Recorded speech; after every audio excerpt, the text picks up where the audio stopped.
Koydum cisimsiz, sen özgeye sarıldım. Ben senli günlerde azdım, senli dünyada benim kopa bilmir ki yüreğim. Nece bir dert sen axın yüreğimden silinmirsen. Eşkine möhtaç oldum, sevip seni sevilmedim. Ömrümün ağır yükü sen olmuşsan yok haberin. Sağalmaz dertlerime şefa gelerdi gülüşün. Hayatım kara mezar olup senin yok haberin. Acı kəlməndə bal tek süzülərdi yüreğime. Senli dünyada sensiz kalam değildi mən necə. Mən çoxdan dəfn olmuşam, sensiz çox pis yorulmuşam. Cismimdi qalan sensiz, ruhum kəfən geyib çoxdan. Seni soyub qəlbində necə yanıb kül olmuşam.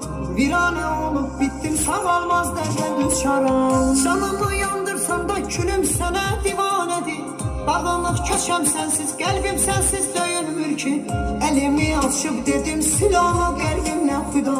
Sen benim hayatımı zelzele tek titretmişsen. Bacara bilmir ürəklə seninle ne de sensiz. Olmasan da yanımda eşkin akır damarımda. Attığım her adımda sanki sen varsan yanımda. Silebilmezler seni inan benim.